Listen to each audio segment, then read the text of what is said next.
Hi hello అందరికి welcome to my channel. This is Jhansi Rani Mouni official. ఈ రోజు ఈ వీడియోలో నా లైఫ్లో కొన్ని సంఘటనలు ఇంపార్టెంట్ అనుకునే విషయాలు చెప్తాను అనమాట. ఒకటి, బ్యాంక్ నుంచి మేము డైరెక్ట్గా రెస్టారెంట్కి వెళ్ళామన్నమాట. మంచి రెస్టారెంట్లో తిందామని చెప్పేసి వాళ్ళు మా గెటప్ సెటప్ చూసి రెస్టారెంట్ ఓపెన్ ఉన్నా సరే క్లోజ్ అని చెప్పారు. రెస్టారెంట్ ఏమైతే అసలు చెప్పని, ఇది ఒకటైతే మీకు ఎప్పుడైనా ఇలా జరిగిందా? అండ్ సెకండ్ థింగ్ వచ్చేసి, నేను కాలేజ్ నుంచి ఇంటికి వస్తుంటే బస్లో పడుకున్నా, 1 అవర్ పడుకున్నా, లేచి చూస్తే అన్ని పెద్ద పెద్ద బిల్డింగ్స్, నాకు తెలియని రూట్ అనమాట ఇదంతా.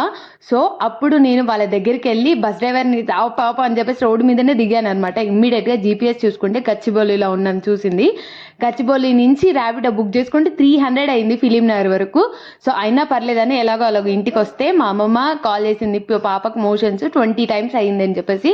ఇంకా వెంటనే నా గుండె జారినంత పని అయింది. వచ్చేసి మా పాపని రిలాక్స్ చేసి కొబ్బరి లాపించి మళ్ళీ ఇమ్మీడియట్గా వాళ్ళ నాన్న ఇడ్లీ గులాబ్ జామున్ తెచ్చిండు అనమాట. ఆ పిల్ల కోసం గులాబ్ జామున్